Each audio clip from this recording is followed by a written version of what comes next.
25 साल की उम्र में जैसे ही मैंने अपनी खानदानी गैंग की कमान संभाली, सबसे पहले सारे गैरकानूनी वसूली और जुए के धंधों पर ताला लगवा दिया।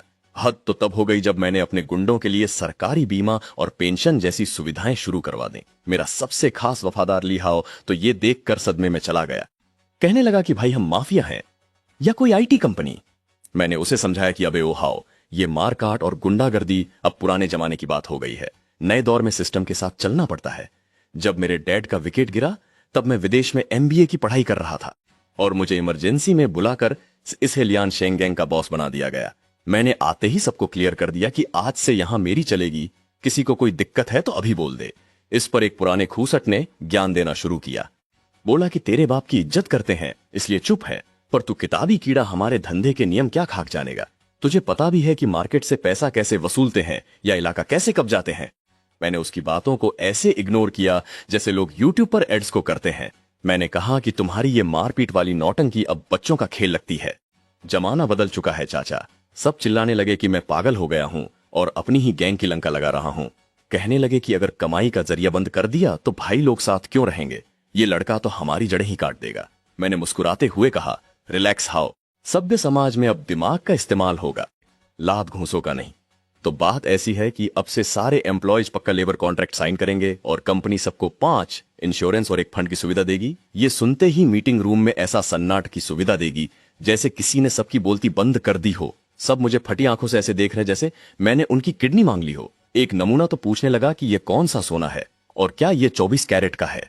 अब एक गधो, ये सोना नहीं है। हमारे मैनेजर झांग साहब ने सबको तसल्ली से समझाया कि इस 5 इंश्योरेंस का मतलब है बुढ़ापे की पेंशन, डॉक्टरी खर्चा, नौकरी जाने का भत्ता, काम के दौरान लगी चोट का मुआवजा और घर बनाने के लिए पैसा। मतलब अब अगर काम करते वक्त तुम्हें कोई सड़क पर कूट भी दे तो टेंशन मत लेना, उसका सारा बिल कंपनी भरेगी। मैंने पीछे मुड़कर लिहाओ को देखा। बेचारे के चेहरे पर ऐसा सदमा था जैसे उसने अपनी एक्स को किसी और के साथ देख लिया हो। मैंने मन में सोचा, छोटे भाई अभी तो पार्टी शुरू हुई है, आगे आगे देख होता है क्या। अब से सबको ट्रेनिंग लेनी होगी जिसमें कंपनी मैनेजमेंट, टीम वर्क और सबसे जरूरी कानून की पढ़ाई शामिल है। ये सुनकर चाचा का चेहरा उतर गया। कहने लगे कि ये लड़का पूरी कंपनी का बैंड बजा देगा। मैंने मुस्कुराकर कहा, चाचा ये अंत नहीं बल्कि एक नया जन्म है। अब हम गुंडे नहीं बिजनेसमैन बनेंगे, क्योंकि अब कानून का राज है और हमें प्रोफेशनल स्टैंडर्ड के हिसाब से ही सिस्टम सेट करना पड़ेगा। अब दादा हमें और तलवारें भांजने या दूसरों का इलाका कब्जाने की इजाजत नहीं देने वाले। अगर हमने इस लियनशेंग गैंग का जल्दी से मेकओवर नहीं किया और इससे दूध का धुला नहीं बनाया ना, तो हमारे इन सैकड़ों भाइयों के पेट पर लात पड़ जाएगी और फिर सब सड़क पर कटोरा लेकर बैठेंगे। अब हमारे अहाओ भाई को देखो, अपनी छोटी खोपड़ी दौड़ाते हुए बोले कि भाई ये क्या कह रहे हो, हम तो पुश्तैनी गुंडे हैं। अगर हम लोगों को कूटेंगे नहीं और हफ्ता नहीं वसूलेंगे तो क्या हमारे भाई हवा खाकर जिंदा रहेंगे। अरे भाई अहाओ, तू अभी बच्चा है। सबसे ज्यादा माल तो उन्हीं कामों में है जो कानून की किताब में जुर्म माने जाते हैं, लेकिन असली खिलाड़ी वही है जो कानून की उंगली पकड़कर उसके साथ लुका छिपी खेले। ये देखो मेरी मार्केट रिसर्च वाली रिपोर्ट। पुराने धंधे में प्रॉफिट तो था, पर रिस्क इतना कि एक बार पकड़े गए तो जवानी जेल की काल कोठरी में चक्की पीसते हुए निकल जाएगी। इसलिए अब हमें तुरंत एक सिक्योरिटी कंपनी में बदलना होगा। अहाओ फिर चहका, तो क्या वहां भी हमें लोगों की हड्डियां नहीं तोड़नी होंगी। अरे मेरे मासूम परिंदे, जब दूसरे फालतू गैंग आपस में भिड़ेंगे तो उसे दंगा कहा जाएगा, लेकिन जब हम वही काम करेंगे तो उसे प्रोफेशनल सिक्योरिटी सर्विस का नाम दिया जाएगा। जो भाई पहले अड्डों पर खड़े होकर मक्खियां मारते थे, अब वो बाकायदा प्रोफेशनल ट्रेनिंग लेंगे, सर्टिफिकेट लेंगे और बड़े बड़े रईसों के बॉडीगार्ड और आलीशान सोसाइटियों के रक्षक बनेंगे। अब जल्दी से सारे भाइयों का कच्चा चिट्ठा और आईडी कार्ड निकाल ताकि इनकी ज्वाइनिंग की कागजी कार्रवाई शुरू की जा सके। इस गधा मजदूरी से अच्छा तो मैं सड़क पर आवारागर्दी कर लेता। भाई ये चांद और मेरा साथ और ऊपर से ये सुअर का मांस और दारू का चखना, जिंदगी इसी का नाम है। खैर ये है लियान शेंग वाले आजकल क्या खिचड़ी पका रहे हैं, कोई नया कांड है या नहीं। जब से ये योंग श्याओ गद्दी पर बैठा है, भाई ने तो गैंग में जैसे कॉर्पोरेट ऑफिस ही खोल दिया है। आजकल ये गुंडे बैठकर पढ़ाई लिखाई कर रहे हैं, इंडस्ट्रियल और कमर्शियल स्टैंडर्ड्स रट रहे हैं। मतलब अब ये मोहल्ले के गुंडे एमबीए करेंगे क्या। लेखक भाई थोड़ा तो रहम करो लॉजिक पे। मैंने पूछा कोई बड़ा लेन देन हुआ तो पता चला नियोंग श्याओ ने पूरे 1 मिलियन फाइनेंस डिपार्टमेंट को भेजे हैं। बहुत बढ़िया, पर यह पैसा किस लिए। जवाब मिला कि यह सारा माल गैंग के लड़कों के आपसी मेल जोल और उनके फायदे के लिए है। सोशल सिक्योरिटी का एडवांस पेमेंट। भाई ये नियोंग श्याओ पागल हो गया है या इसका सॉफ्टवेयर अपडेट मांग रहा है। ये अंडरवर्ल्ड है या कोई आईटी कंपनी। मैंने जैसे ही उस सरकारी ऐप में अपनी आईडी डाली, कसम से मेरा तो सिस्टम ही हिल गया। मैं यहां 3 साल से अंडरकवर पुलिस वाला बनकर इनकी गालियां खा रहा हूं और ये साले मेरा पीएफ और सोशल सिक्योरिटी जमा कर रहे हैं। भाई इस जमाने के गुंडे तो टाटा बिरला से भी ज्यादा शरीफ निकले। मतलब गुंडागर्दी में भी फुल सरकारी नौकरी वाली फीलिंग। पर असली सीन ये है कि जब से मैंने वो काले धंधे बंद किए हैं, मेरे बाप की छोड़ी हुई जमा पूंजी और ये है लियांशिंग गैंग 3 महीने भी नहीं टिकने वाले। और ये बाओ अंकल तो अलग ही आइटम है। रोज मीटिंग में अपनी टांग अड़ाते हैं कि मैं इस गैंग को नाले में ले डूबूंगा। अरे बुढ़ापे में घर बैठो ना अंकल, क्यों चुल मचा रखी है। तभी टपका हमारे टाइगर भाई का फोन, बोलता है, ओ एशियाओ सुना है तूने अब गुंडागर्दी छोड़ दी है। तेरे बाप ने नॉर्थ साइड में जो गलियां छोड़ी थी वो 5 मिलियन में मुझे बेच दे और ऐस कर। मेरा चमचा तो सुनते ही जल भुनकर कोयला हो गया। बोला, भाई ये अपनी बेइज्जती है, चलो सारे लड़कों को इकट्ठा करते हैं और इनका बैंड बजाते हैं। पर मैंने उसे झाड़ दिया। अबे इन जैसे दिमाग से पैदल लोगों के लिए हथियार उठाना मतलब अपनी ही वैल्यू कम करना है। अरे टाइगर भाई, जमाना बदल गया है। अब ये हर बात पे मार काट करना आउटडेटेड हो गया है। नॉर्थ सिटी की उन गलियों का प्रॉपर्टी मैनेजमेंट अब हमारी कंपनी संभालेगी। तो हमारे लीगल डायरेक्टर फुर्सत में आकर आपसे इस बारे में सेटिंग कर लेंगे। अब टाइगर तो ठहरा पुराने जमाने का गुंडा। उसे लगा ये लीगल डायरेक्टर और शेयर खरीदने का क्या लफड़ा है। चिढ़कर बोला, ये क्या बकवास है, अगर तमीज से नहीं दोगे तो मैं खुद छीन लूंगा। हमारे हीरो ने भी पूरे टशन में नंबर 8 को ऑर्डर दिया। सुन, लीगल डिपार्टमेंट को बोल कि इस टाइगर गैंग को एक कड़क सा लीगल नोटिस भेजे। उन पर इल्जाम लगाओ कि वो गलत तरीके से कंपटीशन कर रहे हैं और हमारे ग्रुप की इज्जत की धज्जियां उड़ा रहे हैं। उनसे कहो कि सबके सामने माफी मांगे और मेंटल टॉर्चर के बदले हर्जाना भरे। अब साइडकिक को लगा कि ये क्या फालतूगिरी है। बोला, हाई इस कागज के टुकड़े से कुछ होगा क्या। हीरो ने स्वैग में कहा, होगा या नहीं बस देखते जाओ। 3 दिन बीत गए। टाइगर भाई अपनी पूरी पलटन लेकर लड़ने के लिए तैयार बैठे थे, पर वहां बंदे नहीं बल्कि लाल ठप्पे वाला एक लीगल नोटिस पहुंचा। अब टाइगर और उसके छपरी भाई लोग पूरे दिन उस लेटर को ऐसे घूर रहे थे जैसे उसमें कोई एलियन की भाषा लिखी हो। उन्हें खाक समझ नहीं आ रहा था कि ये टॉर्ट लाइबिलिटी और लिटिगेशन सब्जेक्ट जैसे भारी भरकम शब्द क्या बला है। टाइगर गुस्से में चिल्लाया, ये क्या बकवास कचरा लिख कर भेजा है। वो लड़का तो एकदम फट्टू निकला जो वकीलों के पीछे छुप रहा है। चलो भाइयों, आज रात अपनी पूरी पलटन लेकर शहर के उत्तर की तरफ निकल जाओ और उसे लियनशेंग के ठिकाने को तहस नहस कर दो। लो भाई, गुंडों की शिफ्ट शुरू हो गई है। उसी रात टाइगर गैंग के दर्जनों नल्ले गुंडे पूरी चौड़ में आकर बार के अंदर घुस गए, लेकिन अंदर कदम रखते ही बेचारों की सिट्टी पिट्टी गुम हो गई। वहां कोई डरे हुए शरीफ लोग नहीं, बल्कि हाथों में ढाल और रबर के डंडे लिए बड़े बड़े बॉडी बिल्डर्स पहले से ही उनका स्वागत करने के लिए तैयार खड़े थे। और अपना हीरो ली हाओ, वो तो वहां टांग पर टांग चढ़ाकर ऐसे नवाबी ठाठ से बैठा था जैसे अपने बाप की शादी में आया हो। वो हाथ में सिक्योरिटी रूल्स की किताब लेकर ज्ञान पेलने लगा कि देखो भाई, नियम के मुताबिक अगर तुम यहां तोड़फोड़ करोगे तो हमें अपनी रक्षा में तुम्हारी कायदे से कुटाई करने का पूरा हक है। अब सामने वाला गुंडा चिढ़कर बोला, अबे तू मुझे ट्यूशन पढ़ा रहा है क्या। ली हाओ ने बस हल्के से हाथ का इशारा किया और उसके गार्ड्स भूखे शेरों की तरह उन गुंडों पर टूट पड़े। अब क्योंकि ये गार्ड्स एकदम प्रोफेशनल ट्रेनिंग लेकर आए थे, तो इन्होंने टाइगर गैंग के छर्रों को गाजर मूली की तरह काटना शुरू कर दिया और पलक झपकते ही पूरे माहौल को ठंडा कर दिया। तभी वहां प्रेसिडेंट नंबर 1 वाले कस्टमर पर जैसे ही हमला हुआ, मदद के लिए ऐसी गुहार लगाई गई कि अगले ही पल पुलिस की गाड़ियां बार के गेट को ऐसे घेर लेती हैं जैसे मोहल्ले में फ्री का राशन बंट रहा हो। अब जो गुंडे वहां अपनी कुटाई करवाने आए थे, उनकी तो बुरी तरह जल गई। वो चिल्लाने लगे, अबे ओए, हमने तो बस तुम लोगों को कूटने की कोशिश की थी और तुम लोगों ने सीधा पुलिस को ही बुला लिया। तुम तो अंडरवर्ल्ड के नाम पर कलंक हो, साले गद्दार कहीं के। अभी टाइगर भाई के चमचे अपनी इस बेइज्जती का सदमा झेल ही रहे थे कि पुलिस ने उन्हें जमीन चटा दी और हाथों में चमचमाती चांदी की चूड़ियां यानी हथकड़ियां पहना दी। ऑफिसर भी थोड़ा कंफ्यूज था। बोला, पता नहीं तुम ही लियनशेंग वाले आजकल कौन सा सस्ता नशा कर रहे हो, पर पुलिस को बुलाना अच्छी बात है।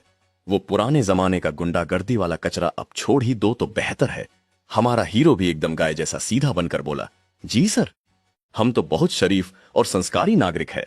अपने कस्टमर को सिक्योरिटी देना तो हमारा फर्ज है। अब पुलिस तो मंगू गैंग का बोरिया बिस्तर समेट कर ले गई, लेकिन यहां ली हाओ का तो पूरा सिस्टम ही हिल गया। वो सोच रहा है, भाई ये क्या बकवास है, न कोई हफ्ता वसूली न कोई दादागिरी। ये साले गुंडे हैं या कोई भजन मंडली चला रहे हैं। अगर ये लोग ऐसे ही शरीफ बनते रहे तो मेरी अंडरकवर नौकरी तो शुरू होने से पहले ही विसर्जित हो जाएगी। मंगू गैंग के इस तमाशे के बाद पिछले कुछ वक्त में हे लियांशेंग गैंग में मेरा रुतबा और दबदबा एकदम रॉकेट की तरह ऊपर जा रहा था। जो नमूने कल तक मेरे फेल होने का वेट कर रहे थे, अब उन्हें लगने लगा कि इस नए ड्रैगन हेड में वाकई कुछ दम है। पर भाई, सच तो सिर्फ मुझे पता था। इस महीने की सैलरी और सोशल सिक्योरिटी यानी पीएफ भरने के बाद हमारे ग्रुप का बैंक बैलेंस ठन ठन गोपाल होने वाला था। अब पैसे कम हुए तो ये बुढ़ाऊ अंकल बाओ और उनकी सलाहकार समती के पेट में फिर से मरोड़ उठने लगी। ये बुढ़े पीठ पीछे खिचड़ी पका रहे थे।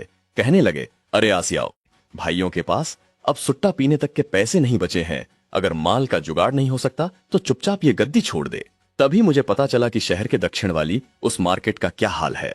पहले वहां अंकल बाओ के गुंडे हफ्ता वसूली करते थे, पर जब से मैंने वहां प्रोटेक्शन मनी लेने पर बैन लगाया, वो सब वहां से बोरिया बिस्तर समेट कर भाग गए। अब वहां सरेआम दंगे हो रहे हैं और कई गैंग्स उस इलाके पर कब्जा करने के लिए आपस में भिड़ रही हैं। मैंने सोचा, बेटा यही तो मौका है चौका मारने का। मैंने अपनी टीम से कहा, ये फाइल देखो और मेरे साथ साउथ सिटी चलो, वहां हम नया बिजनेस यानी मार्केट खोलेंगे। अब हम गुंडागर्दी नहीं, सर्विस बेचेंगे। हमारा सिल्वर पैकेज है 3,000 महीना, जिसमें रोज पेट्रोलिंग और दुकान के बाहर सेफ शॉप का बोर्ड मिलेगा। और जो ज्यादा रईस हैं उनके लिए 10,000 का गोल्ड पैकेज, जिसमें 24 घंटे सिक्योरिटी वाले आपकी सेवा में तैनात रहेंगे। डायमंड पैकेज महीने का 50,000। इसमें बाकी सबके साथ साथ आपको कानूनी सलाह और क्राइसिस मैनेजमेंट जैसी वीआईपी सर्विस भी मिलेगी। मैंने कहा, भाई ये तो बस हफ्ता वसूली का नया और चमकीला तरीका है ना। जैसे पुरानी शराब को नई बोतल में डाल दिया हो। तो सामने वाला बोला, अरे नहीं नहीं छोटे, हफ्ता वसूली तो गैर कानूनी होती है और हम तो शरीफ लोग हैं। इसे कहते हैं सर्विस खरीदना, जो कानून की नजर में बिल्कुल दूध की धुली है। हम प्रोफेशनल सिक्योरिटी देंगे और बदले में अपनी मेहनत की कमाई यानी बिजनेस फीस लेंगे। समझे? हमारे पास बाकायदा कॉन्ट्रैक्ट है, पक्का बिल है और हम सरकार को टैक्स भी भरते हैं। हफ्ता वसूली को इस लेवल पर भी खेला जा सकता है। ये देखकर तो मेरा दिमाग ही चकरा गया। कसम से भाई, इस दिमाग के लिए तो जान भी हाजिर है। अगले दिन मैं ली हाओ और अपनी एक ऐसी टीम के साथ, जो नए नवेले सूट पहनकर एकदम जेंटलमैन लग रहे थे, साउथ सिटी के मार्केट पहुंच गया। हमने पुराने जमाने के गुंडों की तरह घर घर जाकर दरवाजा नहीं खटखटाया, बल्कि जैसे कोई बड़ी कंपनी अपनी मार्केटिंग करती है वैसे ही चौराहे पर एक स्टॉल लगा लिया और ऊपर बड़ा सा बैनर टांग दिया, ही लियांशेंग सिक्योरिटी आपकी सेवा में हाजिर है। लोग हमें देखकर आपस में खुसर पुसर करने लगे, अरे ये तो वही ही लियांशेंग के गुंडे हैं ना। क्या अब ये गुंडागर्दी छोड़कर सीधे साधे बिजनेसमैन बन गए? सिक्योरिटी पैकेज बेच रहे हैं लगता है।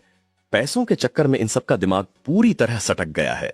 तभी एक दुकान का मालिक पास आया और पूछने लगा कि भाई ये 1 महीने का रेट। वहां तो भाई साहब पूरा लफड़ा शुरू हो चुका था। बेचारा रेस्टोरेंट का मालिक डर के मारे अपनी जेब ढीली करने ही वाला था कि तभी मैंने ली हाओ को एक कातिल इशारा किया।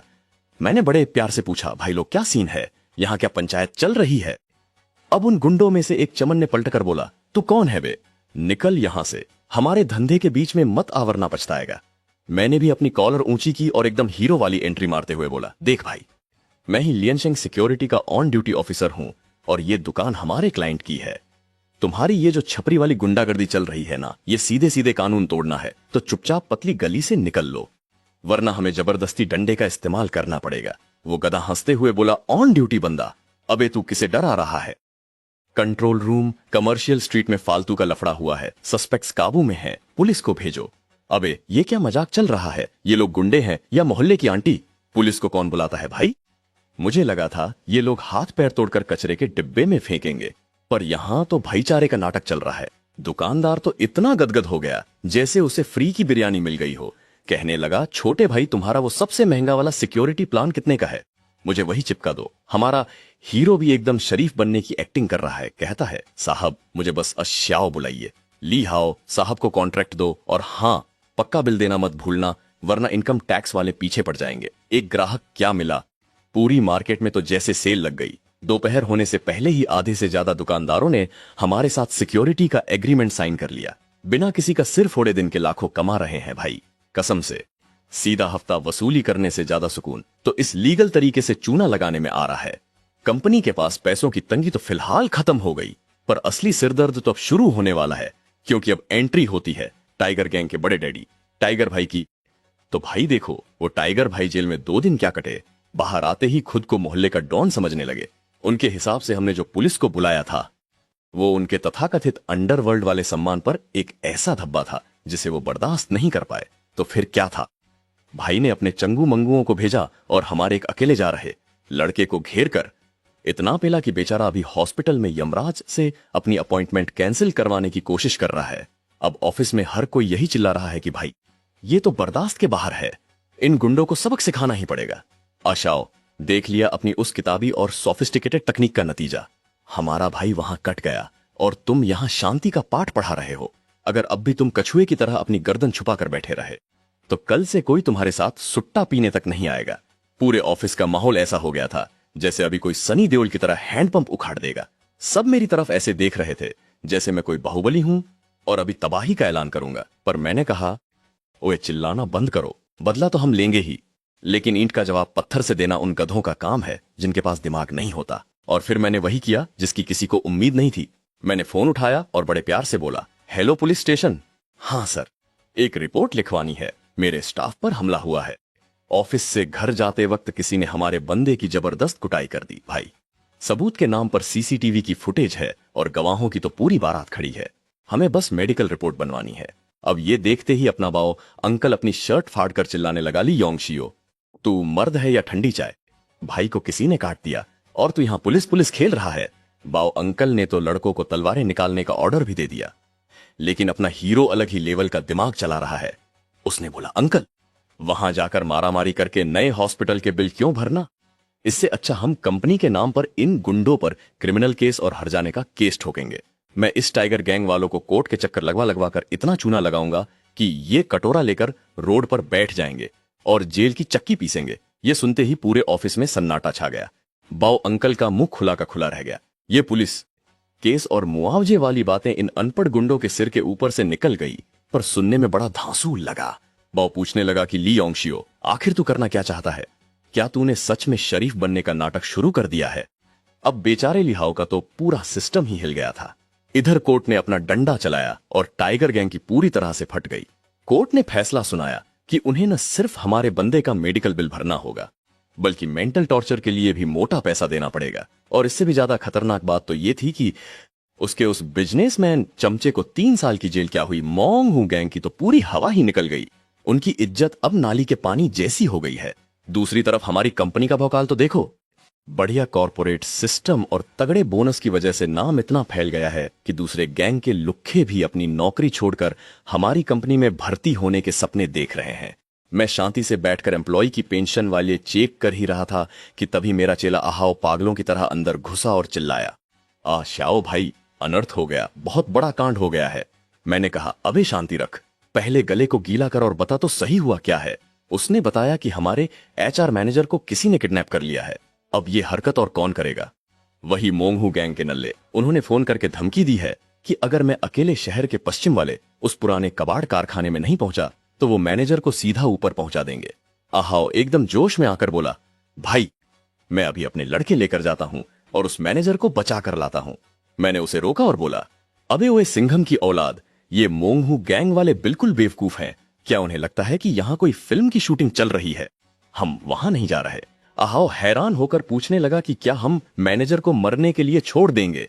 मैंने उसे समझाया कि आहाओ थोड़ा दिमाग से काम ले, वो मोंगहू वाले पागल है। अगर हम अभी पूरी पलटन लेकर वहां गए तो भयानक दंगा हो जाएगा। भले ही हम मैनेजर को बचा ले, पर पुलिस हम पर सरेआम दंगा फसाद करने का केस ठोक देगी और हमें जेल की हवा खानी पड़ेगी। तो आहाओ ने पूछा कि फिर अब हम करें क्या, बस देखते रहें? बस मैंने अपना फोन निकाला और नंबर घुमाया। हेलो पुलिस जी, हमारी कंपनी के एक एम्प्लॉय का अपहरण हो गया है और ये घटिया काम मोंगहू गैंग के गुंडों का है। आहाओ का तो मुंह ही खुला रह गया, कहने लगा, अशाओ भाई ये क्या कर रहे हो? ऐसे टाइम पर आप पुलिस के भरोसे बैठे हो। पुलिस को फोन करना तो बनता है बॉस। आखिर हमें कानून का पालन करने वाले शरीफ नागरिक जो दिखना है, वरना कल को लोग कहेंगे कि हम भी उन्हीं की तरह सड़क छाप गुंडे हैं। आहाओ तू अभी के अभी अपनी पूरी पलटन ले और उस फैक्ट्री को चारों तरफ से ऐसे घेर ले जैसे खाने पर मक्खियां भिनभिनाती हैं। अपने वो जासूसी वाले ड्रोन हवा में छोड़ और अंदर की एक एक डिटेल निकाल कि वहां कितने चूहे किस बिल में छिपे हैं। और बाओ शू, आप भी अपने पुराने संपर्कों का पिटारा खोलिए। मुझे इस टाइगर गैंग की सारी काली करतूतें चाहिए, चाहे वो छोटा सा जुआ हो या फिर कोई बड़ा कांड, सब खोद निकालो। ये लोग मुझसे टेढ़ा चलकर अपनी मौत को दावत दे रहे हैं। अब मैं इन्हें ऐसा मजा चखाऊंगा कि इनका नामो निशान तक मिट जाएगा। इधर लीहाओ अपनी पूरी हथियारबंद सिक्योरिटी टीम लेकर किसी साये की तरह उस पुरानी फैक्ट्री के बाहर पहुंच गया। जैसे ही उसने थर्मल इमेजिंग वाले ड्रोन उड़ाए, फैक्ट्री के अंदर का सारा ढांचा और वहां मौजूद गुंडों की लोकेशन मेरे कंप्यूटर स्क्रीन पर ऐसे चमकने लगी जैसे दिवाली की लाइटें। उधर बाओशू ने भी अपने पुराने खबरी एक्टिव कर दिए थे। गली मोहल्ले के सारे छपरी और खबरी अब बाओशू के फोन पर खबरें बरसा रहे थे। पता चला कि ये टाइगर गैंग वाले शहर के पूर्वी इलाके में एक अंडरग्राउंड जुए का अड्डा चलाते हैं और भारी ब्याज पर लोगों को पैसे बांटते हैं। और भाई साहब, इनका वसूली का तरीका तो देखो। अगर कोई पैसा वापस ना कर पाए तो ये सीधे हाथ पैर काटने पर उतर आते हैं। इनके केटीवी में भी तगड़ा झोल है, न तो फायर सेफ्टी का ठिकाना है और वहां लड़कियां भी गैर कानूनी तरीके से रखी गई हैं। अब आया ऊंट पहाड़ के नीचे। टाइगर भाई, तुमने गलत आदमी के इलाके में घुसकर अपनी शामत बुला ली है। अब तुम्हें तुम्हारे दादाजी का असली इंसाफ चखना पड़ेगा।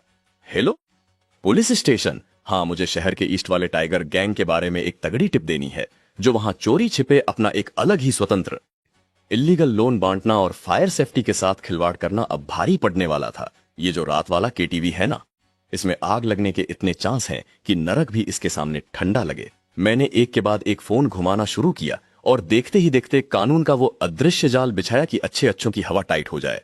उधर वो विलेन अपनी मूछे ताव देते हुए चिढ़ रहा था। साला वो योशाओ अभी तक आया क्यों नहीं? क्या उसे तेरी जान की रत्ती भर भी परवाह नहीं है? मैंने भी टशन में बोल दिया, देखो विलेन साहब, अभी भी टाइम है, मुझे छोड़ो और खुद जाकर सरेंडर कर दो, वरना किडनैपिंग के चक्कर में जेल में ऐसी चक्की पीसनी पड़ेगी कि जिम जाना भूल जाओगे। लेकिन तभी विलेन का चमचा हाफते हुए आया और बोला, बॉस लंका लग गई, हमारे सारे अड्डों पर रेड पड़ गई है। विलेन की तो जैसे सिट्टी पिट्टी गुम हो गई। क्या मतलब रेड पड़ गई? हमारे सारे केटीवी, कसिनो और नाइट क्लब्स को पुलिस, टैक्स डिपार्टमेंट और फायर ब्रिगेड वालों ने एक ही झटके में नाश्ते की तरह चबा लिया है। विलेन रोने लगा, भाई मैंने हर साल इतने खोखे रिश्वत में दिए, फिर भी किसी ने मुझे पहले से टिप क्यों नहीं दी? अरे ओ चाचा, ये इंटरनेट का जमाना है। तुम्हारी इस टाइगर गैंग ने जो हर जगह गंद मचाया है ना, अब तुम्हारे वो करप्ट अफसर भी तुम्हें बचाने की हिम्मत नहीं करेंगे। ये सब उस योशाओ का ही बिछाया हुआ जाल था। वो बंदा अभी तक सामने आया भी नहीं था और यहाँ विलेन का बैंड पहले ही बजना शुरू हो गया था। मुझे तो सच में लगने लगा कि ये लड़का गेम का असली हैकर है। भाई, हमारी ये जो छोटी सी टीम है ना, वो एकदम फ्रेश और मॉडर्न तरीके से काम कर रही है। ये तुम्हारा लड़ाई झगड़ा करना, इलाकों के लिए एक दूसरे का सर फोड़ना और हफ्ता वसूली करना, सच कहूं तो ये सब अब बहुत पुराना और बोरिंग हो गया है, एकदम तुम्हारे दादाजी के जमाने के रेडियो जैसा। आज के जमाने में बड़े साहबों को सिर्फ शांति और स्टेबिलिटी चाहिए। अगर तुम लोगों ने वक्त के साथ खुद को नहीं बदला और शरीफ बनने का नाटक नहीं किया तो सीधा सिस्टम से बाहर फेंक दिए जाओगे। अब ये सुनकर टाइगर भाई का पारा 7वें आसमान पर पहुंच गया। बोले, साले, अगर तूने मेरे साथ गेम खेलने की कोशिश की ना तो सबसे पहले तेरा ही पत्ता साफ कर दूंगा। मैंने बड़े प्यार से कहा, टाइगर भाई, इतना गुस्सा सेहत के लिए ठीक नहीं है। जरा गर्दन घुमाओ और फैक्ट्री के बाहर का नजारा तो देखो, क्योंकि बाहर निकलने का मुहूर्त अब निकल चुका है। जैसे ही उसने बाहर देखा, भाई की बोलती बंद हो गई। फैक्ट्री के चारों तरफ लाल और नीली बत्तियों का तगड़ा वाला मेला लगा था। हर तरफ पुलिस की गाड़ियां ही गाड़ियां थी। तभी लाउडस्पीकर पर आवाज गूंजी, तुम सब चारों तरफ से घिर चुके हो, अपने हथियार नीचे डाल दो और बंधकों को तुरंत छोड़ दो। टाइगर तो जैसे कोमा में ही चला गया।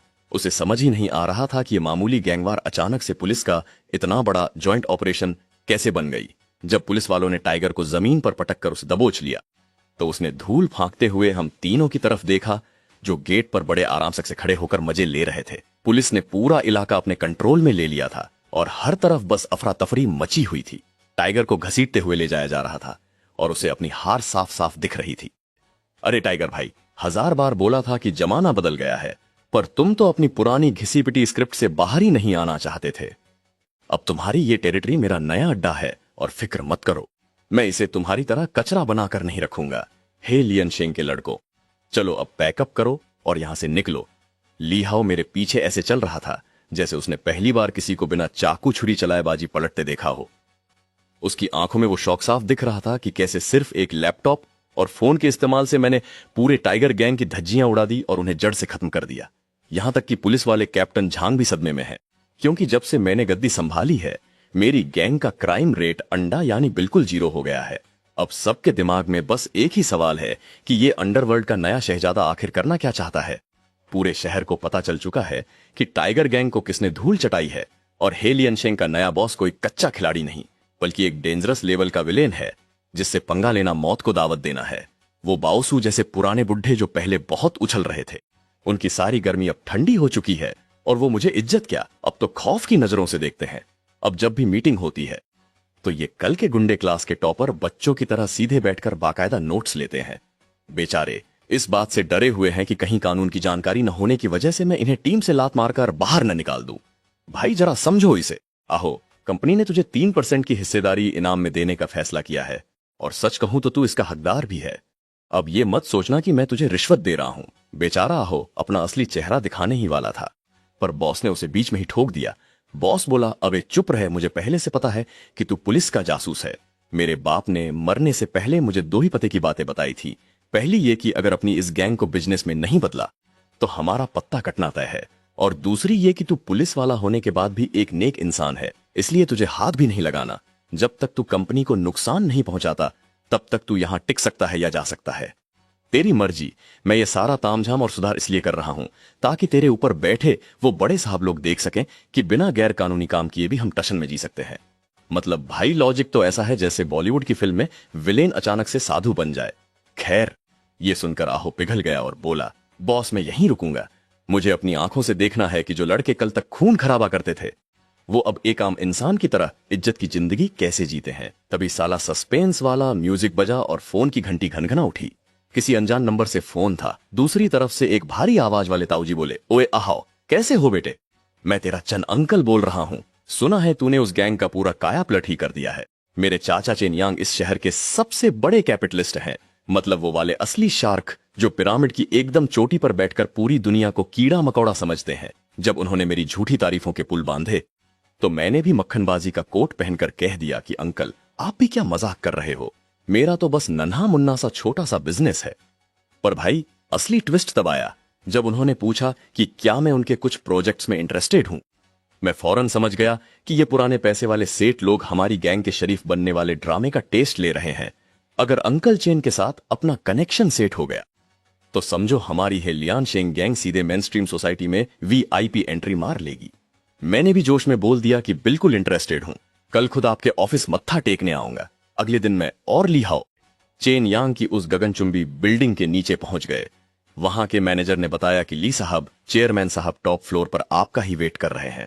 हम ऊपर पहुंचकर वीआईपी रूम में घुसे तो देखा कि एक बुजुर्ग आदमी जो बिल्कुल मोहल्ले के मासूम दादाजी जैसा दिख रहा था, सोफे पर बैठा चाय उबाल रहा था। उन्होंने कहा कि आओ बैठो और इस साल की ताजा चाय का मजा लो। कसम से मानहुआ के इन अमीर बुढ़ों का चाय वाला शगल कभी खत्म नहीं होता। फिर उन्होंने असली मुद्दे की बात छेड़ी और बोले कि तुम लोग ये फैक्ट्रियों के बाहर खड़े होकर हफ्ता वसूली करके महीने में बस चंद चिल्लर ही तो कमा पाते हो। देखो, मेरे पास कुरियर सर्विस का एक बड़ा बिजनेस है, लेकिन उस पर इन नंबर गैंग वालों ने कब्जा कर रखा है और तुम्हें बस उन नल्लों को यहां से खदेड़ना है। पैसा मेरा, बंदे तेरे। हम साथ मिलकर बिल्डिंग्स बनाएंगे, दुकानें खरीदेंगे और रियल एस्टेट का बिजनेस करेंगे। भाई असली छप्पर फाड़ कमाई तो वही है, पर देखो मैं अब एक पब्लिक फिगर हूं तो फालतू में लाशें बिछाकर अपना नाम खराब नहीं करना चाहता। समझ रहे हो ना? मैंने उसकी बातों का कोई सीधा जवाब नहीं दिया, बस लीहाओ को एक इशारा किया। लीहाओ ने तपाक से अपने बैग से एक फाइल निकाली जिसमें गुंडों के सफाई के सरकारी मिशन की पूरी कुंडली थी और उसे चेन यांग की तरफ बढ़ा दिया। चेन यांग की तो सिट्टी पिट्टी गुम हो गई। बोला, भाई तुम्हारी ही लियानशेंग गैंग की पहुंच तो आसमान तक है, ये खुफिया कागज तुम्हें मिले कैसे? भाई को क्या पता कि हमने अपने सारे पुराने काले धंधे छोड़कर अब खुद को पूरी तरह वाइट कर लिया है। मैंने पहले ही एक यूएसबी गुपचुप तरीके से कैप्टन झांग को पहुंचा दी थी। वैसे भी हमारे बड़े बुजुर्ग इन हाओमा गैंग जैसे कचरे को साफ करने का मौका ही ढूंढे थे। बस अब इन बदमाशों के खिलाफ सबूत पुलिस के हाथ लगेंगे और फिर पुलिस इनका वो तगड़ा वाला बैंड बजाएगी कि ये सीधे नरक में लैंड करेंगे। चेन यांग भी इंप्रेस होकर बोला, मान गए भाई, विदेश से पढ़कर आए हो तो दिमाग तो रॉकेट की तरह चलेगा ही। चलो पार्टनरशिप पक्की।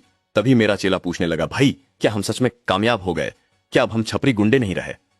मैंने बस इतना कहा, देख भाई, जमाना बदल रहा है। अगर तुम वक्त के साथ खुद को नहीं बदलोगे तो फिर अपनी किस्मत के भरोसे ही बैठना। ये गुंडागर्दी करके कोई कभी बड़ा आदमी नहीं बन पाया। असली खिलाड़ी वही है जो सिस्टम के साथ चले। भाई ये छोटी मोटी चोरी चकारी और पॉकेट मारी करके कितने ही चिल्लर कमा लेगा तू? कब तक मोहल्ले की मुर्गियां चुरा कर अपना गुजारा करेगा?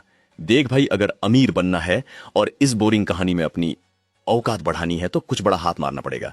आज से हम सीधा रियल एस्टेट के धंधे में कदम रख रहे हैं, क्योंकि असली पैसा तो जमीन हड़पने में ही है। अब सीधा करोड़ों का खेल होगा और हम कुछ बड़ा कांड करेंगे। और इस साइड किक को देखो, इसके पास और कोई काम तो है नहीं, तो तुरंत अपनी पूंछ हिलाते हुए कहता है, ठीक है चेयरमैन साहब।